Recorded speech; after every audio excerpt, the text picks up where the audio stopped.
Dr. Barry, London News, almost coming live from County Mayo in Ireland, inside where it's warm because I think it's still raining outside, and we've got. You said it's freezing, Barry. I'm freezing cold, actually. This is warm yeah. for Ireland. This is warm. And this is Steve Manning, Yes. and he's got his son, who's his bodyguard. Hi, Danny. Hi. So Danny is the bodyguard. He's keeping an eye on us all here. So, Stephen, where are you, and what's happening? And you got your signs up, and Yes, you're battling the system, and the system is fighting back, and they're not very honest. No, they're not. Thanks, Barry. First of all, great to see you. Yeah. You come all the way from Australia to meet little old us, you know. Yeah, I've been following you on Facebook for a long time, and I've seen the battles.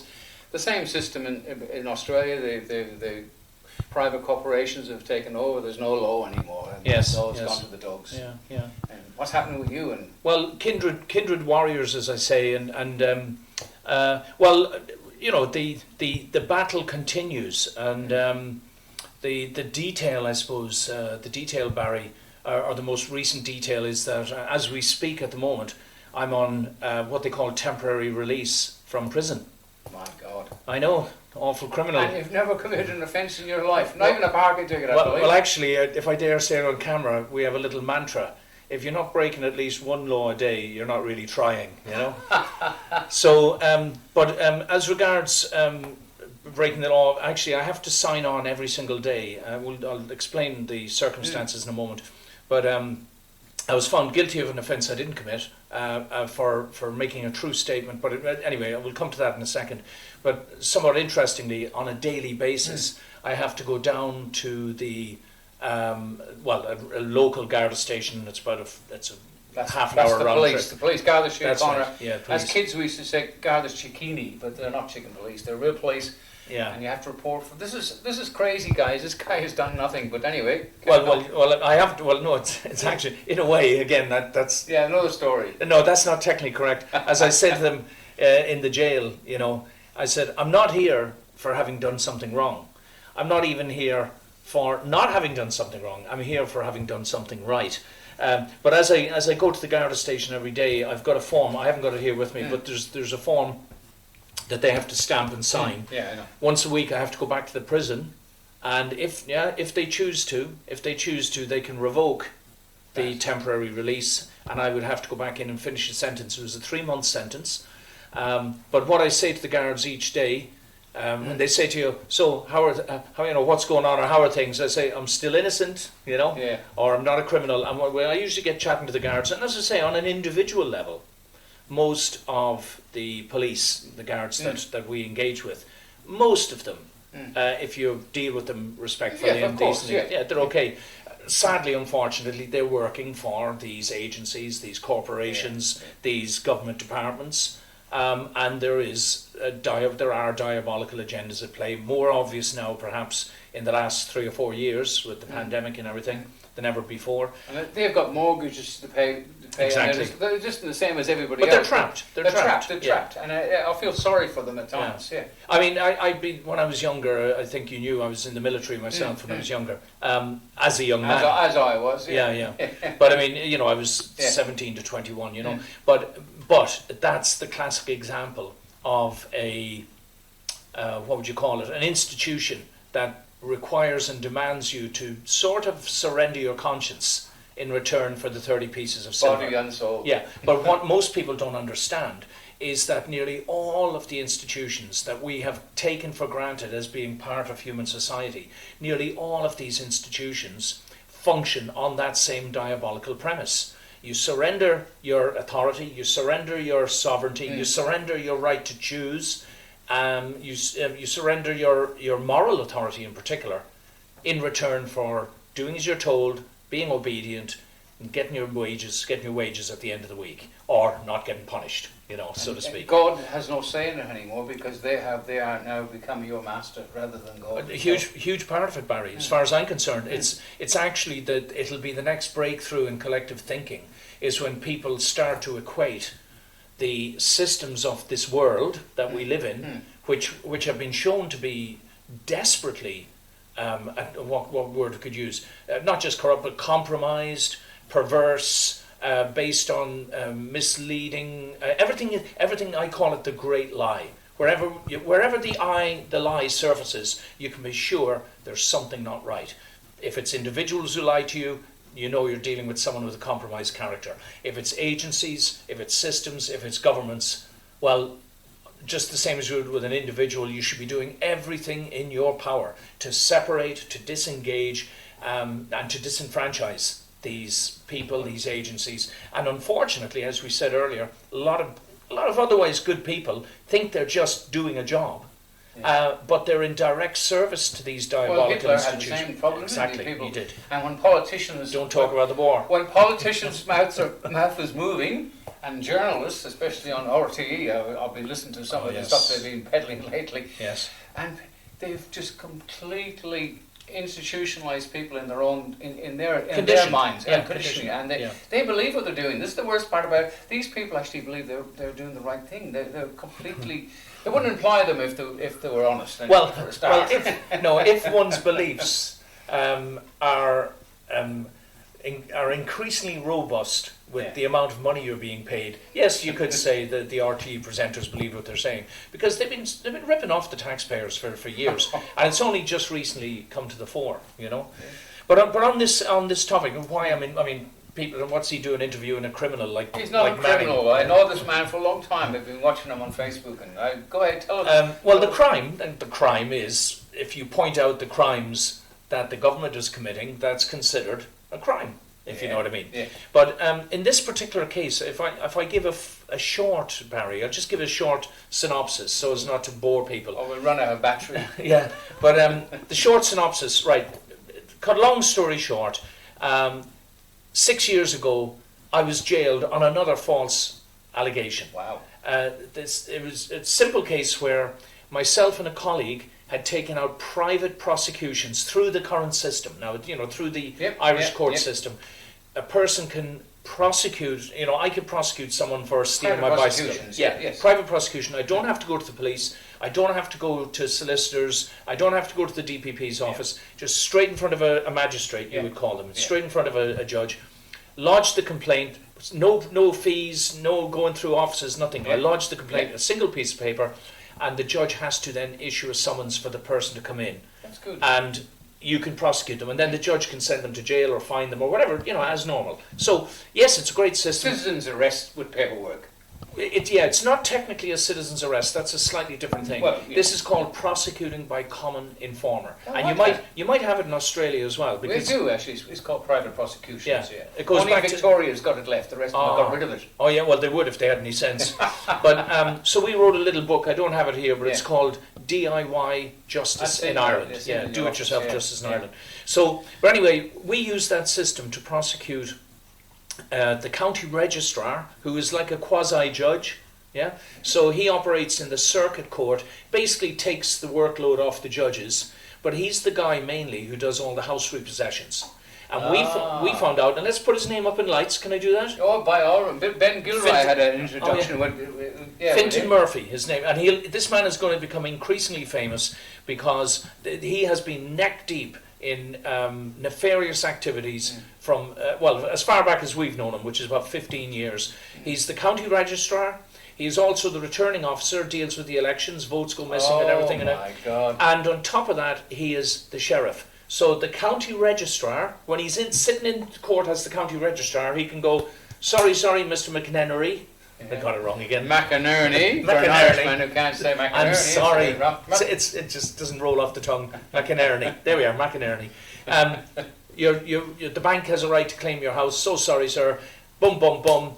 Hand in your keys. And I've passed this matter to the sheriff. What nobody is being told is that he is also the sheriff. Ben Gilroy explained that in one of these videos. I'll put a clip up. Yeah. So with that, then he gets a commission from the banks for every repossession he makes. And we've now caught him. We've now caught him in this famous. If you don't know about it, guys, there's a famous case just came to conclusion. If you look it up online as the Roscommon or the Falsk (FALSK) evictions, 3 men have been given 15 years in jail for reacting to a whole chain of lawlessness by the system, including Fintan Murphy, solicitors, high court judges and bank officials, forging court documents, at least 4 different sets of court documents, either fraudulently acquired, forged, completely fabricated out of thin air, or originating in the wrong courts and then masquerading as being something else. So anyway, to go back to why they put me in prison, he had ordered the guards to basically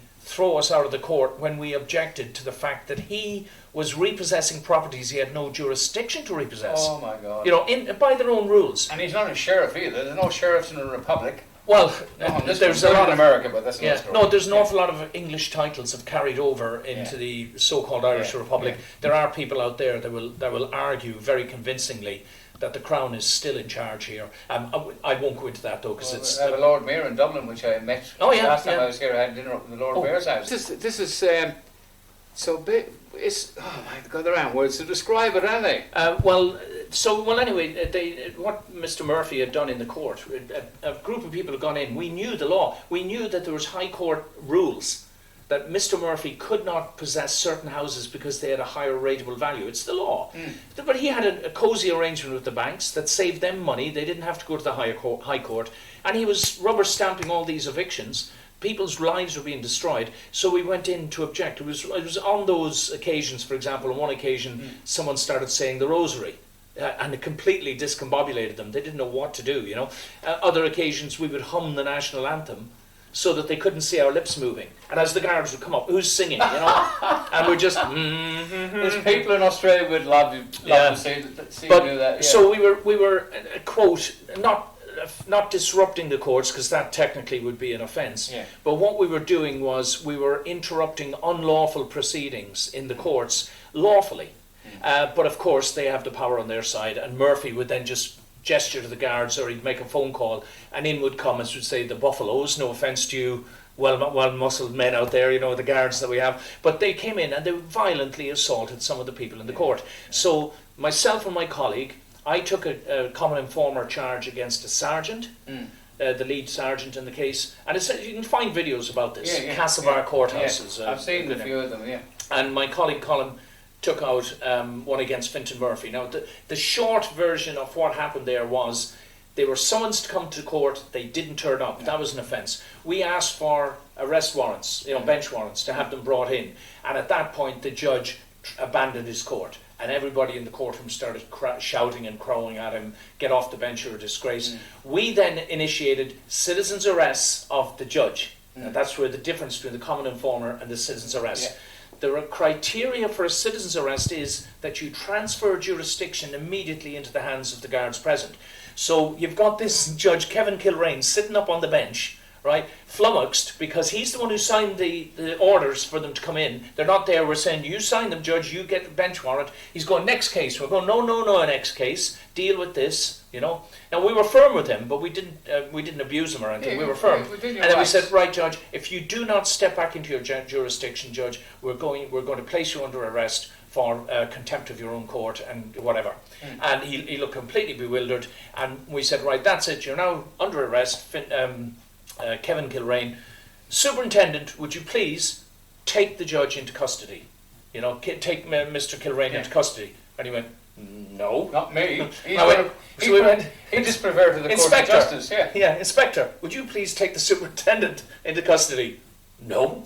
Sergeant, would you please take the, and we went down the chain. There was about 8 of them there altogether. By the time we got to about number 5, they'd done a left turn and they filed out of the courtroom. All perverting the Court of Justice. All of them, yeah. And of course, it was that incident that was resurrected several months later. And they come back to get you. And they came back after me and my colleague, accused us of violent, disruptive, threatening behaviour in a public place and all this. Now, look, there's no point going into the details other than to say it was a nonsense charge. But the truth is, we were making horses' ears out of them, myself and my colleague Colin. We had a 9-day trial. That was just the prosecution phase, and we made such monkeys out of them, and we were, and there were so many laws and rules being broken that they ended up shutting the trial down by Colin had gone in for a heart operation. I got lifted off a train coming from the Supreme Court, thrown into jail overnight, accused of missing my own court date, which I hadn't. Oh my God. Yeah, they put it forwards a few days, but nothing happened. There was nothing scheduled. The court wasn't even open that day, and then they said, we found you guilty in your absence. So I had no legal representation. I had no defence part of the trial. I couldn't call witnesses.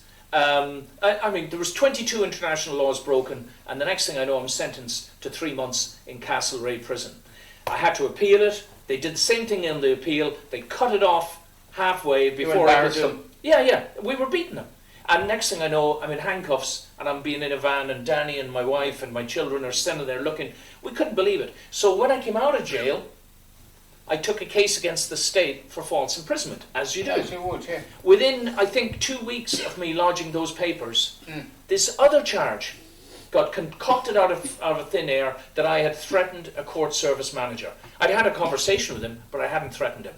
And for 5 years, they denied me the video evidence. Now, this is the case that they just put me in jail again for just over a month ago. And I'd defied them for something like 8 or 9 or 10 hearings. I refused to go to the court on the grounds that I would not be knowingly complicit in criminal activity. Look, it's a bit of a complicated story, but in the end, I had these high court proceedings, I had the district court proceedings. We've got judges all the way up to the Supreme Court Justice himself, Donald O'Donnell, involved in a criminal conspiracy to protect their colleagues for all of the criminal, it's just, you just lose faith in them altogether. Of course you, and what annoys me, people rob, steal, pedophilia, and they don't even get a fine. Yeah, I know. And these guys, you upset them. I'll tell you, I knew they were bad in Ireland, but in Australia, but after listening to your story and watching on Facebook, these guys are really, they're beyond the pale. They have no scruples. No, not at all. Most of them are totally immoral. They are what we would call in psychology sociopaths or even psychopaths. You're a doctor, by the way. Like, yeah. Well, it was a long time ago. It was just an academic degree. Yeah. But on this occasion, what was interesting was that they didn't want me in the court, to be honest. So I'd actually taken Danny away for a trip. I believe they thought I was still away, because a plain envelope came through the door. They're not supposed to know this address, right? A plain envelope, no markings on it. Donald Duck could have written it. Yes, no signature, no title. It just says Stephen Manning. You are to be in Clifton Courthouse. But I was supposed to be in Galway Courthouse 2 days later. Oh my God! They moved it forwards 2 days to a podunk courthouse that has no electronic equipment, because my whole case hinged on the fact that the video evidence, which they denied me for 5 years while saying they'd given it to me, once it was played, they said, look, I don't do anything. And even still, the district court judge in the case in Belmullet back last year, he just wiped his glass and said, no, I believe the guards. I said, but you can see the video. What's wrong with you? What is wrong with you? So my whole basis, and I actually won the appeal on that, was that there was no assault. It never happened. It was concocted. Well, they had all the details and statements. It's sad, isn't it? It's atrocious. It's atrocious. It's really sad that that human beings in costume. I mean, I'm an ex-cop and I've got great respect for the police, but even in the police, we had people we were embarrassed of. We wished somebody would pick them up and take them away. Yeah. And that's no doubt. And these cops. I mean, what kind of a human being will go to that extent to to persecute somebody? I mean, it's really wrong. It's sad. It gives the rest of the decent cops a bad name. Absolutely, and court service managers and the like. Now, we have taken a few scalps, mind you. I mean, there's no bunting up, and there's no news in RTE that so-and-so's been sacked or fired or retired. But a number of people, including the judge who put me in jail the first time, for example, a fellow called very aptly named Anas McCarthy. Oh my God! Or I suppose if you pronounce it properly, Anas. But Anas McCarthy. But he actually retired suddenly the day before I was due out of prison. Oh my God! What if that's happened to our famous Ned Kelly? He got actually. I'm sitting in the courthouse where he was doing one of the videos actually, and it's green screen, of course. And he said to the judge, I'll see you on the other side, and the judge died 12 days later, or something like 11 or 12 days later, so they did meet up the other side. With a bit of luck, Stephen, we'll call it quits for now.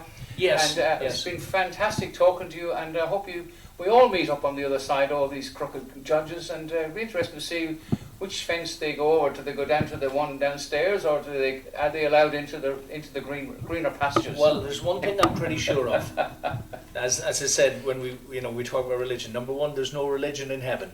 No. And number two, there most certainly won't be any law. And another thing, that there's no pockets in the shroud, so you can't take anything with it, so you own nothing, and anything you think you own, you'll be leaving it behind. That's correct. Stephen, great God meeting you bless again, you. man. God bless Yeah. you too. And Thanks young for Danny, coming, the Barry. bodyguard. Yes. And please God, we'll all catch up on the other side. I can say that because I'm very old. Bye for now, everybody. Bye bye now. Thank you.